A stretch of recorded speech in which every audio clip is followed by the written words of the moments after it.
আচ্ছা, আপনার কাছে আমি জানতে চাই, আপনি 20 টাকার ডাল মানে কিনলেন কেন? দুপুরে খানার জন্য, 3 জন লোক আমরা খাবো তার জন্য। তো 20 টাকা দিয়ে কি হবে? না, ডিম আছে এর সাথে। মানে তাতে কি মনে হয় বাজার সহনীয় পর্যায়ে রয়েছে?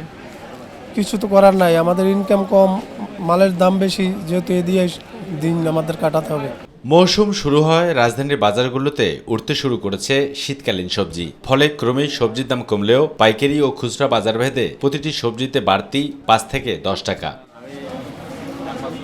কেজি প্রতি আলুর দাম বেড়েছে 15 টাকা, আর ডিমের ডর্জনে বেড়েছে 10 টাকা। মাছের বাজারও আকাশচুম্বী, প্রতিটি মাছে ভোক্তাদের গুনতে হচ্ছে বাড়তি 100 থেকে 150 টাকা।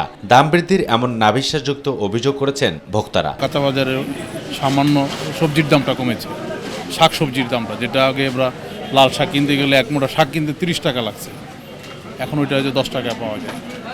হ্যাঁ, আর অন্যান্য বাজারে তো স্বাভাবিক না, আগের মতোই আছে, অপরিবর্তিত। মাছের দাম বেশি, আগের চাইতে বেশি, আপনাদের 50 টাকা 100 টাকা এরকম বেশি সব মাছের দাম। চিংড়ি যেরকম যা কিনছি 1 মাস আগে ওরকমই আছে, কুয়াও একই রকম আছে। মাছের প্রাচুর্যতা কম আর যা আছে অনেক বেশি দাম, মানে প্রত্যেকটা 100-150 এরকম বেশি দাম চাচ্ছে আর কি। গরুর মাংসের কেজি 750 টাকা বিক্রি হলেও আদা রসুনের দাম বাড়তি। সবকিছু মিলে বাজার পরিস্থিতি নিয়ে বেশ উদ্বিগ্ন নগরবাসী। ভোক্তাদের দাবি নিত্য প্রয়োজনীয় পণ্যের দাম সহনীয় করার। সিন্ডিকেটের দৌরত্ব না কমায় এমন পরিস্থিতি বলে মনে করছেন ভোক্তারা। এখন শীতের সবজি কম হলো, যে নিত্য প্রয়োজনীয় যেমন আলু, চাল, মানে গরিব মানুষরা যেগুলো খায়, যেগুলো ছাড়া চলতে পারে না, ডিম, ওইগুলোর দাম সবসময় সহনীয় পর্যায়ে থাকা উচিত। মধ্যবিত্ত শ্রেণী তো অবস্থা খারাপ। আমি গুলশান থেকে আসছি, কিন্তু আমরাই তো হাঁসফাঁস খেয়ে যাচ্ছি। আর খুচরা ব্যবসায়ীরা বলছেন পাইকারি বাজারে দাম বৃদ্ধি পেলে তাদেরও বাড়তি দামে বিক্রি করতে হয়। মাল দিচ্ছে না কোম্পানিতে, দাম বাড়বে অনেক, প্রতি লিটারে 7-8 টাকা করে বাড়বে।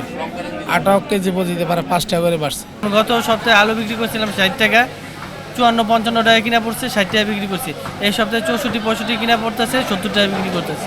ডিমের ডজন আমরা বেচতেছি, যেটা বাসা ডিমটা 150 টাকা, আর যেটা এভারেজ এটা 145 টাকা।